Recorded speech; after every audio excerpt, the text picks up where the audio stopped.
All right. So today I finally have this is my third bullshit episode, my first officially recorded bullshit hour with John Seymour episode, but it's the first one that does not feature Dave Aguilar. And also, we're making bullshit hour history because for the first time since I started, one of my guests does not have a completely bald head. Close to it, but not. So, Well, I'm a pretty bald guy. uh-huh. Right. Well, I wasn't talking about you, Rob. Oh, But okay. Well, yeah. I figured, you say, I hear the word bald and I immediately go to me, no matter who you're talking to. It's always, hey, the bald guy. Right.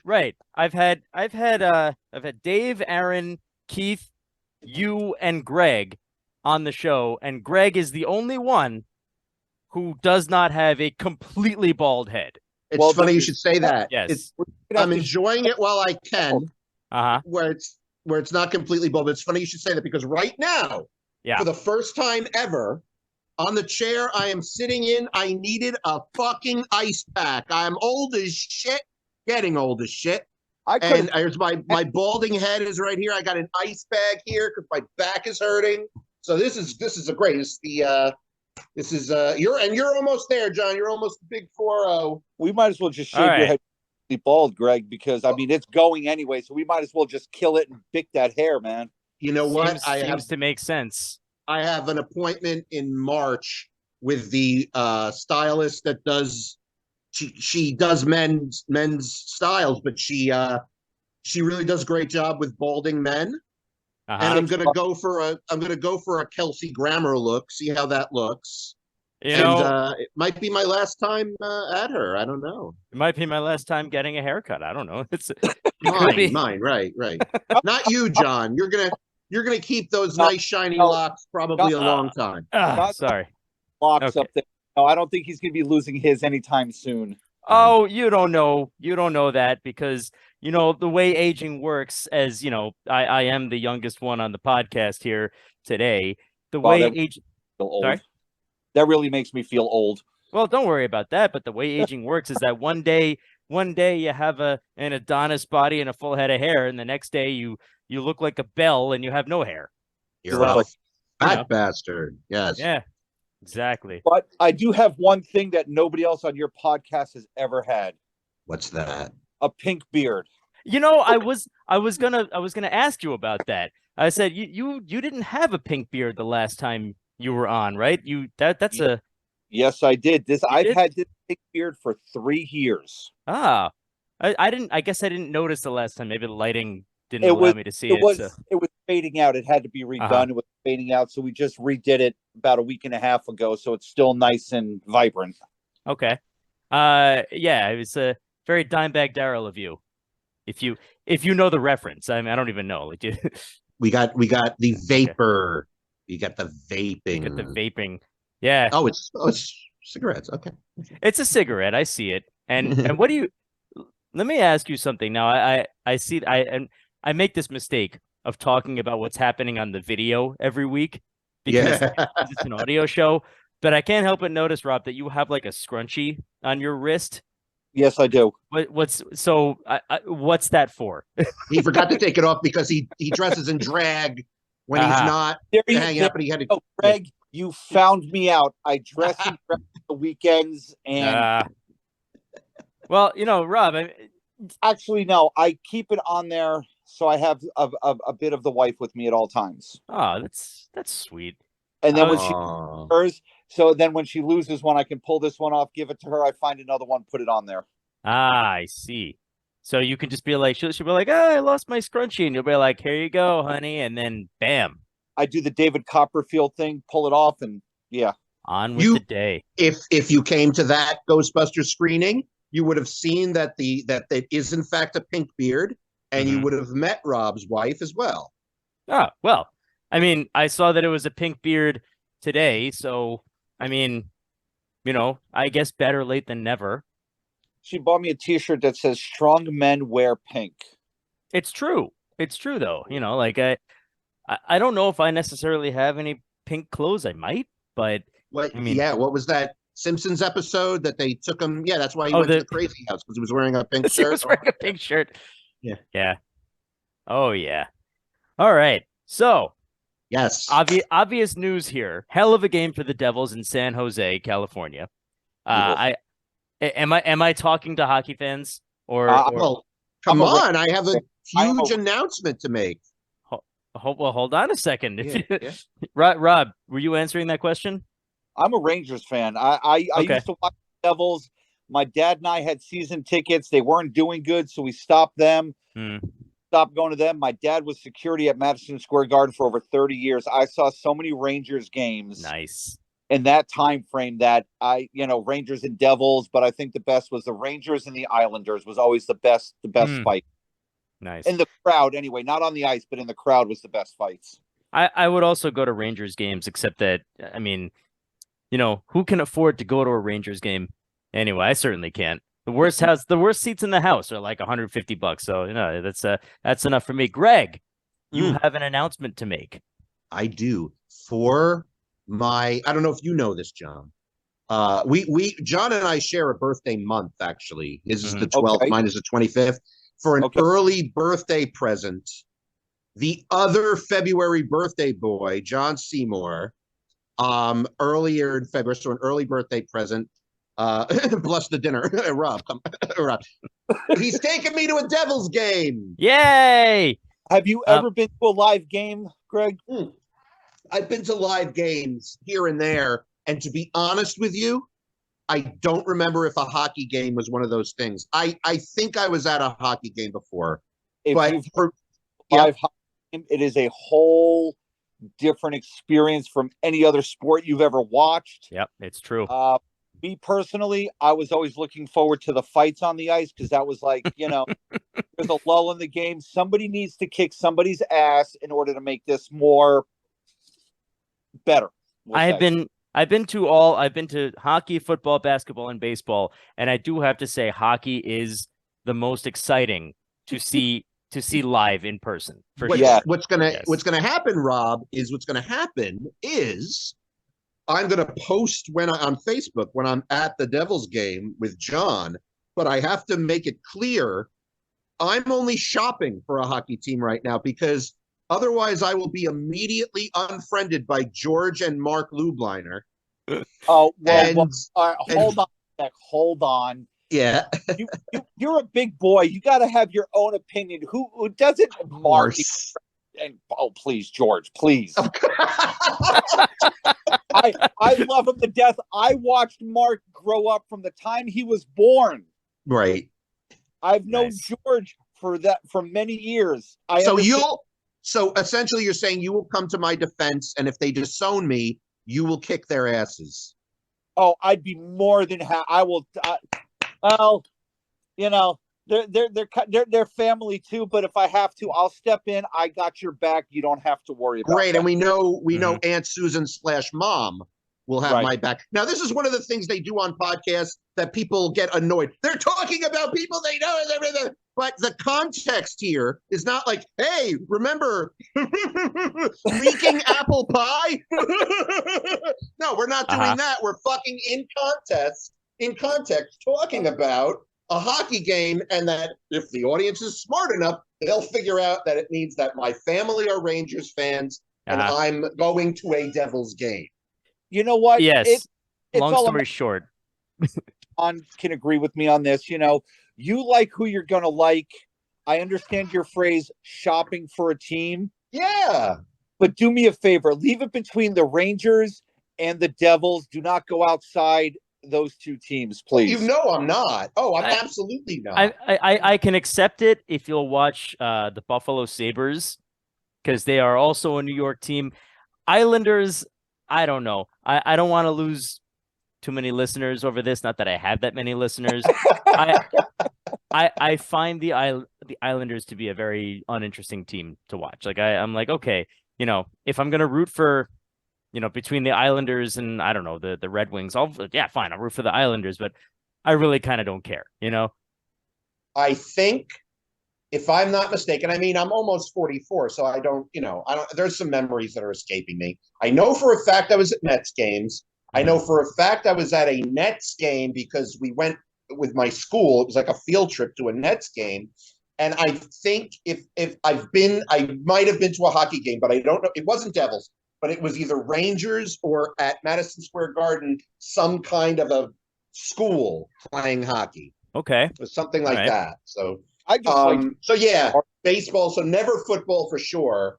But yes, baseball games, the basketball game. Actually, I've been to more than one basketball game, but that's the one I remember. And some kind of a hockey. So I've been to live sports, sure. So the funny thing about the nature of this show is that, before this, I was doing like movie reviews, or we were like, ages and ages ago, we were doing that's on MSV podcast, the other show. Right. MSV podcast. Yeah.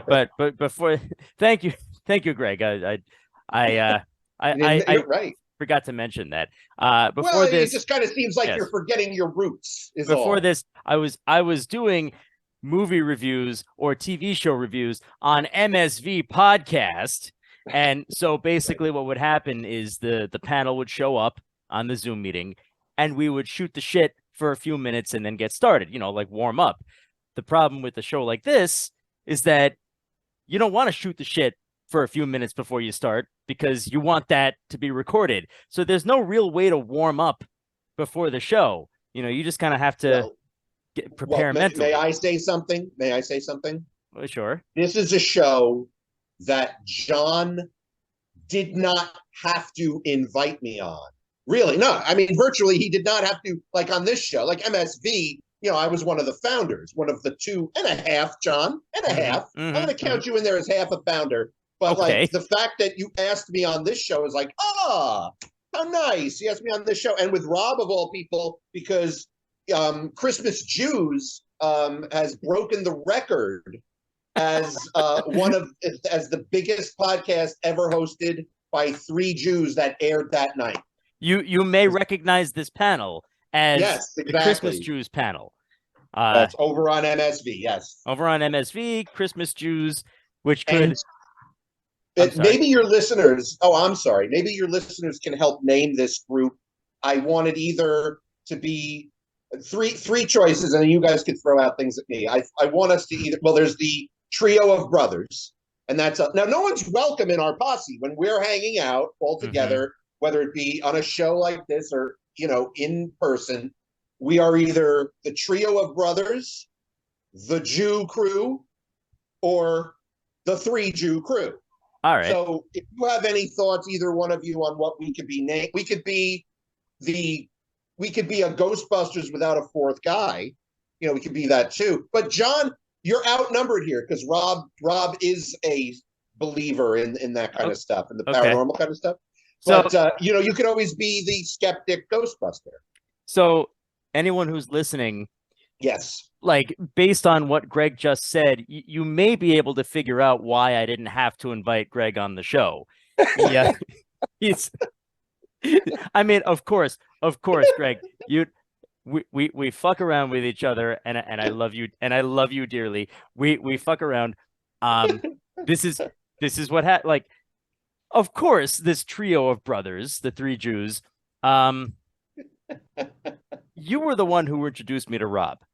Greg. Of course, sure. Is that relevant though? Because I introduced you to Ken Radner and Keith. Well, it is because you didn't. You had Ken Radner on the show, and you said, "John, this is Ken." Before we did the Ghostbusters show, you said, "I want you to meet my friend Rob Levene, and then we'll do the show after that." It was a different kind of introduction. Right. Yes, and so essentially it was like, okay, we'll have Rob on the Ghostbusters show. He wasn't able to do the second Ghostbusters, so we had him on as the 3 Christmas Jews, which was my idea, but it's because you brought him in. And, so I guess we could say, who really gets to name the group? Is it me or you or even Rob? Oh, okay. So if it's all on me, I don't know. I wanted to do some kind of a contest winner, like the legions of fans of this bullshit hour show will choose the name of this trio. Okay. With the understanding that they never get to go on outings with us or hang out with us or anything. When the trio is together, it's sort of like the JTP on the Goldbergs. Right. This crew is it. This is it. You're not allowed in. It's Right. not going to become the Jew quad because it doesn't even rhyme with Jew like crew does. It's not going to be out there. Yeah, go ahead. The J Posse. The J Posse. It. I like it. That's it. It's already been named. Okay, audience, fuck you. You don't have to name I like it. Group. Well, I'll tell you why I like it. Because it sounds like I'm just automatically the leader on that one, the J Posse. So it's like, that's doesn't me. Matter. So it doesn't matter. It doesn't matter at all. Because ultimately, it's just the name of three people. This may be a bit misleading because I've never actually met Rob in person. So the three of us have never actually hung out in person and rejected anyone else who tried to join us. But the technicalities matter. Just nobody, the crew is now formed and nobody is allowed to join it. And it's not like we're not gonna all hang out. I mean, I've hung out in person with both of you guys. But also these days, hanging out on Zoom is like hanging out, you know, in person. Next best thing. Yeah. It is the next best thing. I'm sorry, Rob, you were saying? I said no more applications are being accepted. Correct. Doors are closed.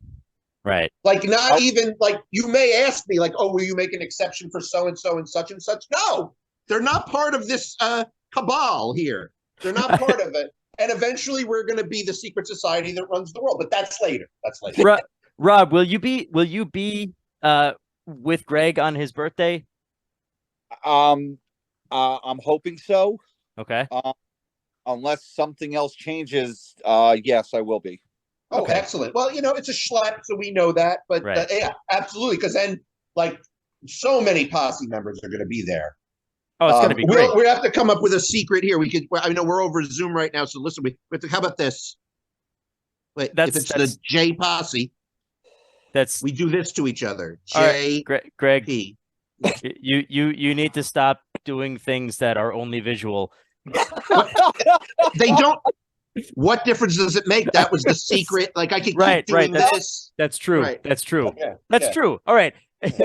So essentially, the clue that you get is Jay goes this way. So think about that, and you might be able to figure out the hand signal. No. But now I could say something that the audience, because the audience now knows I did some kind of a secret hand thing at my birthday. We'll do that. Confuse the shit out of people, and they go, "What are you doing there? What are you doing?" We'll like do this. We say no. That's secret. That's secret. Don't even worry about it. Yeah. So, yes, Rob.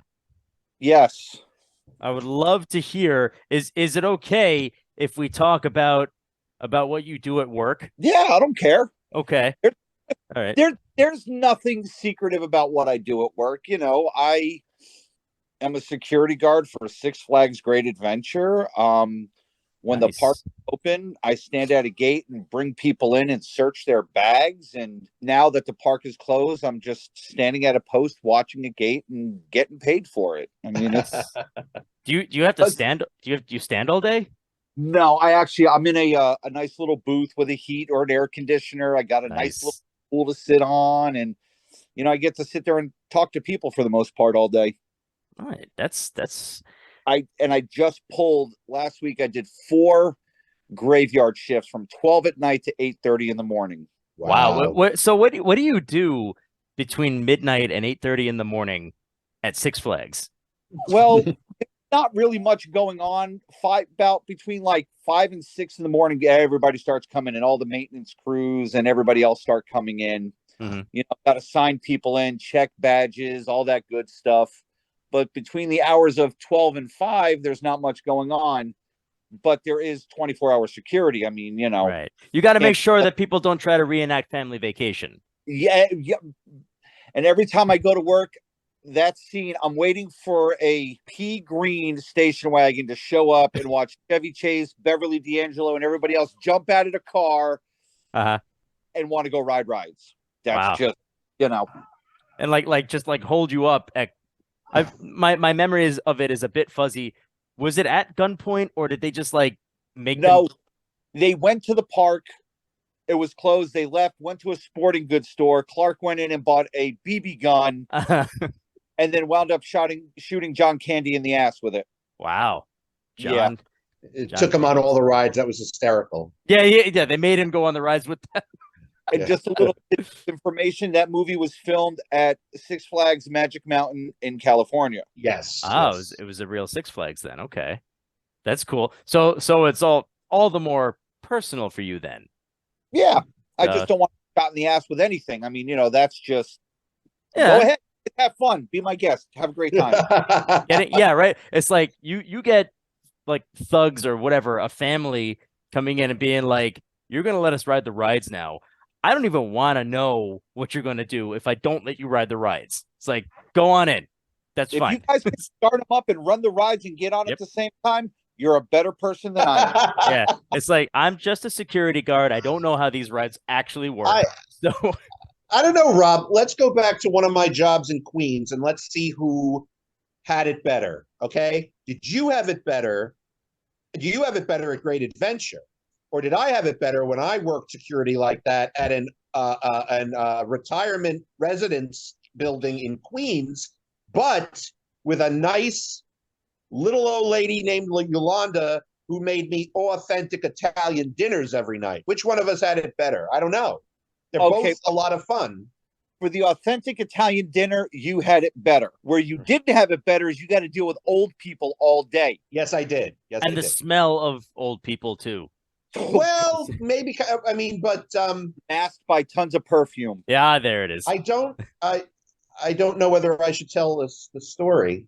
Okay, so I guess I will, because that's the point of this show. Mm-hmm. No, so I had a girlfriend at the time when I was working this job, and you're there once everybody goes up to bed from like 10 to 1 in the morning, because that was when the shift was over, 1 in the morning. Mm-hmm. You're alone there. You're just hanging out in the lobby. So my girlfriend was there, and we didn't like do something that you would do in a porno movie or anything, but we were necking. And she thought it was really cool. I mean, it wasn't cool what I did, and I was, young, in our 20s, and when I say 20, I mean 21. I mean really, really young. It wasn't a dangerous security job. You're just signing people into but it's called security. But she's like, she thinks it's really cool. It's a security guard. I'm gonna go. Yeah, I gotta hang out with my security guard friend. And we go, and she's there, and we're necking. Now, nothing happened. I didn't get fired. Nothing like that. I worked for the security company. The super of the building, though, I tell my dad about this, of course, because I'm like, hey, Dad, so this is what happened. Dad, being the guy he was, Rob has only heard the legend stories from more than just me.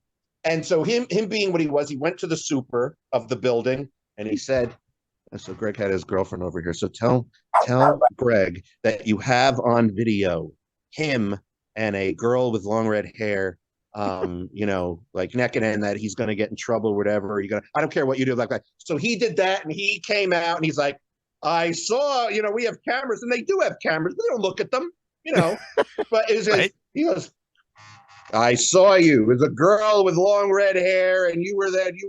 I saw you. I'm like, oh, I'm just messing with you. Your dad told me to say that. Yeah. Oh boy, it's good. I thought it was a good story to tell. It is. Oh God, boy. 21 again. Who won?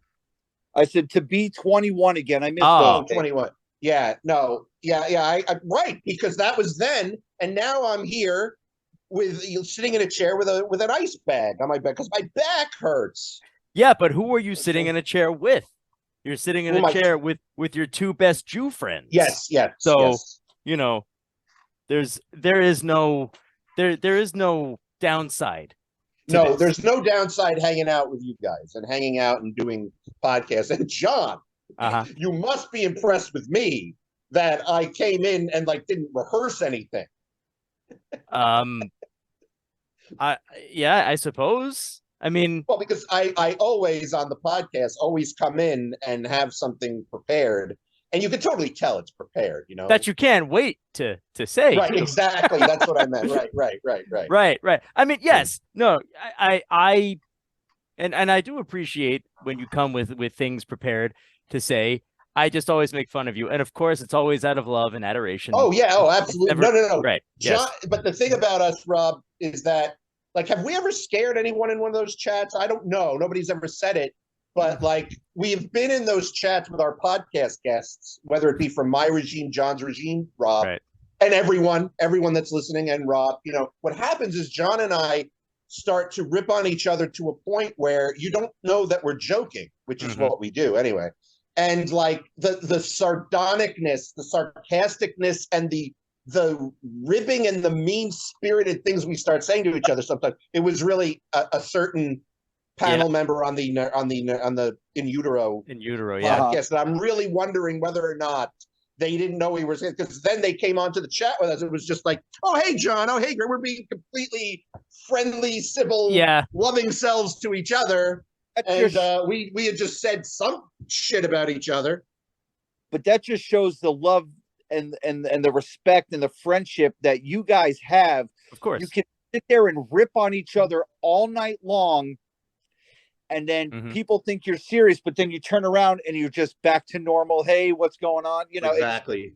I mean, I also think it's the nature of a friendship. It's like, me and one of my other friends, we might not have that kind of relationship. I feel like pretty much all of my friends, we have that, but you might not necessarily have it with, one of your best friends. I kind of lost track about what I was saying. Oh yeah, I know what I was saying. So yeah, you said you always come in with something prepared, and it's like, oh, it seems pretty obvious.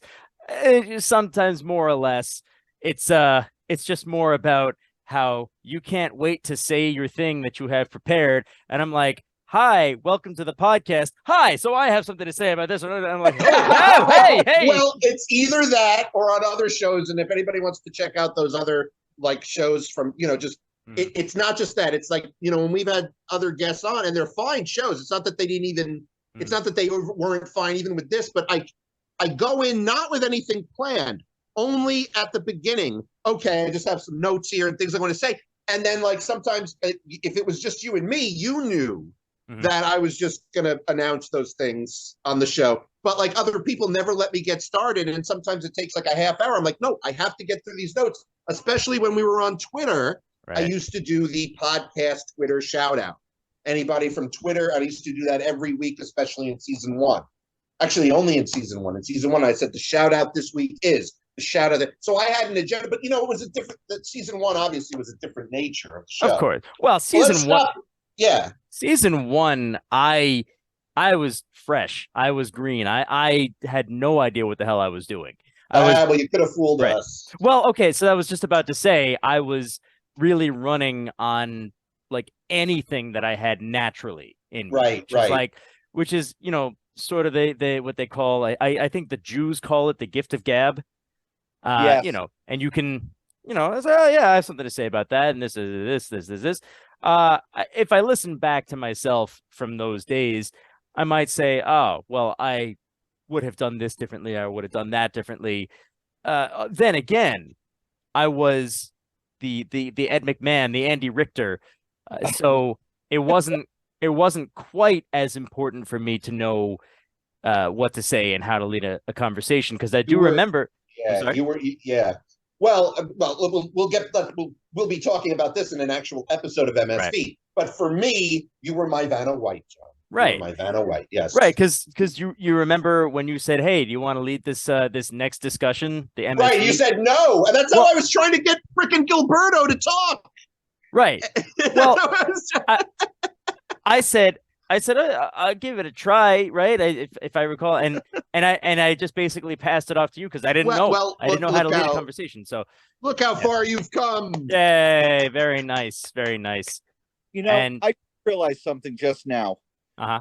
John, when your face is at a certain angle, I swear to God, you look like Seth MacFarlane. Seth MacFarlane? Never heard that. Which angle is that? This one? I covered my face. I've heard a lot because I've been on podcasts with them. Yeah. People, but yeah, that Seth MacFarlane's a new one. So that's good. Yeah, well, it's the same complexion and when he hair color. Yeah. It just for a split second, he just the split second he looked like Seth MacFarlane. I'm just waiting him to bust out with Stewie or Peter or something like that in the process. Well, I wish. Can you do any impressions? I wish. I mean, I can do. I don't know if I could do Stewie. Let me see if I can do. Oh, hello, Peter. Fat man is. That's good. That's better than I could do. Okay. I mean, no. I feel like maybe Peter. I mean, like, hey, Lois. No, I feel like that's the only one I can't do. No, I can do. The only Seth MacFarlane character that I could do is Roger the Alien. That's all. Yeah, I do, and you do that pretty well, so it's okay that you can't do the other ones. I don't know if I can do Roger because he sort of sounds like Peter, so it's sort of like well, it's just you're doing Paul Lind. That's all you're doing. Right, exactly. Well, what about you, Rob? Can you do any impressions? Not many, no. Yeah. My acting talents are very, very limited. I just admire people that can. Okay. I was never much into acting or anything like that. I was I was more, when I was in school, I was more a hang out with the stoner type people. I thought you were going to say you were one of the jocks back in the day. Actually, you know what? It's really sad. My senior year in high school, I was on the bowling team. That's my claim to fame, to being a jock. I was on the bowling team, damn it, and I did really good. Nice. I would call it an interesting story. I don't know. I guess that's for the listeners to decide. When I got into ninth grade, my older brother had just graduated high school, and then I went into ninth grade the following year. And everyone, like the seniors and the juniors, were all like, oh, he was the MVP on the wrestling team, so you have to join the wrestling team. And I kept saying, I'm not my brother. I don't like wrestling. It's not my thing. It's not something that interests me. But people wouldn't let up. So I was like, okay, fine. I'll join the wrestling. I joined the wrestling team. I put in the minimal possible effort because I didn't fucking want to be there. And then everyone was like, hey, how come you're not putting any effort into it? And I'm like, go fuck yourself. And I quit halfway through the season because I'm like, you showed them because they're like, come on the wrestling team because your brother could do it. I mean, it's like, I'm like, that's okay. I get it. You wanted to live on because he was great. He was the MVP his senior year, but it's like, you got to understand, first of all, I've never done this in my life. Second of all, I am not him. I have skills that he doesn't have. It's like asking him to sit down and play a drum solo because I play a drum solo. It's like, it doesn't work that way. But high school kids are stupid. Anyway. Yeah. I was trying to think of, but there are so many movies, TV shows where they're like, of all things, so Star Trek 09 did this, but I realize I'm using a Star Trek reference, but it's not going to matter. A lot of movies have done this. Of course, with Star Trek, it doesn't work out. Star Trek 09 is a reboot and it's a different timeline. That's all you need to, it doesn't matter. Okay. And it was like, Kirk in that movie and then that universe was recruited to Starfleet because his dad was one hell of an officer. Yeah. So you do that. By the end of the fucking movie, he's the captain. He's Captain Kirk. Why did he deserve it? Just because your dad, like my dad was one of the greatest locksmiths that ever lived. So it's not like there's only one man who can help us now. We need a locksmith. Go get Greg Vorob. Yeah. I can't fucking fix a lock for my life. Nope. The only thing I knew, the only skills he taught me was putting WD-40 into a lock to loosen it up a bit and it can help. I know that. I know how to do that. That's it. Impressive, right? Nice. Very nice. Because dad could do it, I must be the greatest. And movies and shows do that all the time. Sure. Because because in that show, so if it was like a TV show, your brother was the greatest damn wrestler Leonia High School has ever seen. And you'll be like, but I just want a drum. And then like by the end of the whole series is like so they're in the wrestling match and I don't know, Leonia's, I don't know, they're against Park Ridge. Okay. They're against Park Ridge and they're losing. They're losing bad. They're losing really, really bad. And then at the end, you walk in wrestling gear, you beat the guy, and now you're the new hero. That's the way TV and movies work. Yeah. Oh, TV. Yeah. Rob, I don't I'm sorry to change the subject so abruptly. I just know that if I don't, I'm gonna forget to bring this up later, and then I'm gonna say, "Damn, I wish I'd brought this up." So, Rob, I noticed you have a lot of tattoos. You have a Yeah, whole bunch of tattoos all up and down your arms. tattoos, I'm sorry, 30 tattoos. 30 tattoos. I noticed that one in the middle of your right bicep. It says AROB on the other side, and it looks No, like it looks it's like it's I'm sorry. it's actually it's GROB. GROB, and it looks like it's in it. It's a reference to Looks me. It's a tattoo it about looks me. it looks like it's in like a child's handwriting. It So, actually it actually is. It's a 5-year-old's handwriting from many moons ago. uh-huh. Did not call me Rob at all. Who didn't? This was a friend of the family. Uh-huh. Could not call me Rob. She called me Grob, GROB. Okay. So I told her, I said, hey, I said, go ahead and write that. So she wrote it down in the best handwriting she could, and that's what it came up with, and that's Nice.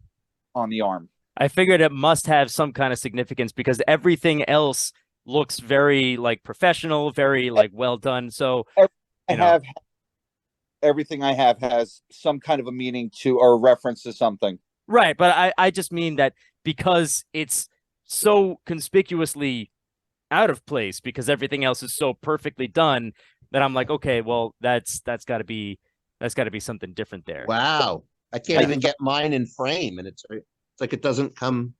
Well, okay. Hey, so There it is. there it is. So Greg has semicolon. Yes, I have we all one know else. what that is. We all know what that is. Well, I don't think we all know what it means. We know what a semicolon is, but what does it mean, Rob? Greg, Jesus Christ. Well, he has one too. He has one too.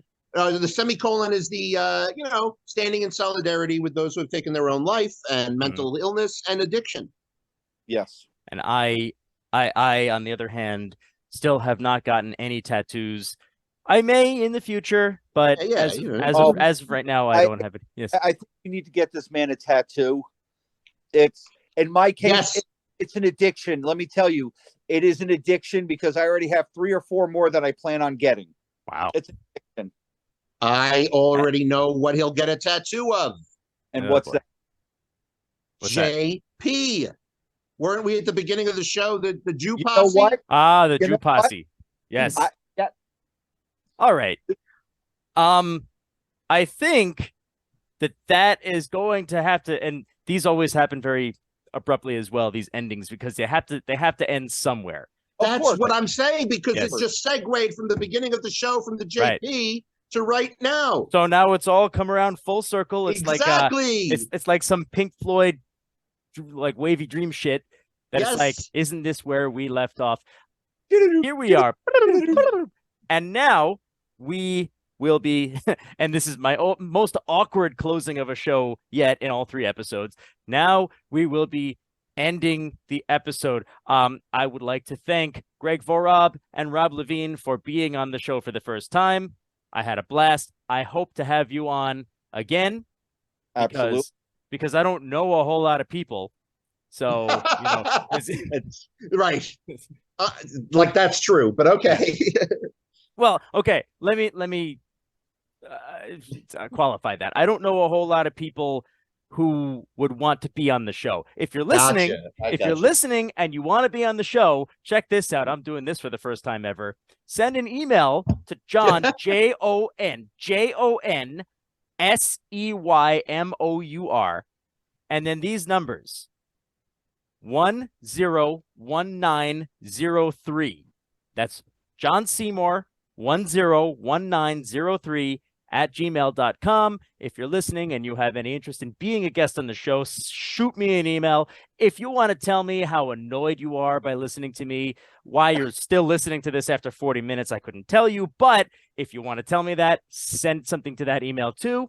John Seymour 101903 at gmail.com. And now, Greg. Yeah. Where can people find you? All right, I'm getting better at this. Like I was on Happiness and Darkness last, and I'm getting better at this. I make it quicker and I make it basic. Okay. Facebook, Greg Vorob, VOROB. That's how you spell my last name. So GREG VOROB. Greg Vorob on Facebook. I encourage you all to listen to MSV Podcast, hosted by John Seymour. Back catalog, lots of goodies. That's me. That was my show. All that Okay, stuff. MSV Podcast presents The Fake and the Whimsy. Find that wherever you get your podcast. Hey, it's great. That's all I'll say. Got to make this quick. And YouTube at Greg Vorob. Okay, that's it. Fuck you all. Yay! I've done my pitch. Yay! You've done your bit. He and kept now, as quick as possible, I did it. Yes. And Rob, where can people find you? I can be found on Facebook at ROBERTLEVENE on Facebook. I don't think it's Robert. I think it's just Rob. Oh, it's Rob. It's Rob Levene. Okay, yes. ROBLEVENE yes. LEVENE on Facebook. You keep mistaking it for the first account that you got locked out of when I called you and I said, you have a second Facebook. Which one do you use? And you said, no, it's Rob Levene. Yeah. And I'm sorry. And I, of course, can be found on Facebook, John Seymour, JON space SEYMOUR. I am behind a drum set. I'm holding drumsticks, holding out 8 fingers. That's how you know it's me. I'm holding out 8 fingers and wearing a backwards baseball cap. And that's me on Facebook.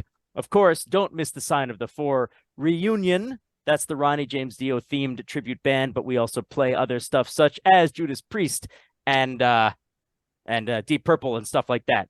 That's going to be at the Village Pub in Lindenhurst, New York. That's Lindenhurst, New York, Long Island, Saturday, January 28th. That show starts at 8 p.m. And of course, don't miss Mad Tea Party playing at Defiant in Pearl River, New York. That's going to be February 17th. That's a Friday, February 17th, also at 8 p.m. Both shows start at 8 p.m. Don't miss either of them if you can help it, because you won't regret being there at those shows. I guess that's it, because I don't have to promote Bullshit Hour with John Seymour, because that's this show. But listen to Mad Tea Party. Listen to MSV Podcast, as Greg said. Lots of other good stuff.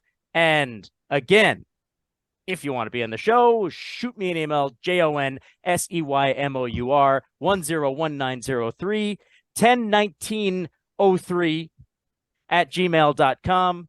Say, I want to be on the show, and we'll try to work you in. And with that, I will say goodnight to Greg and Rob and all of you fine listeners out there. Jew Posse signing off. That's right. Okay.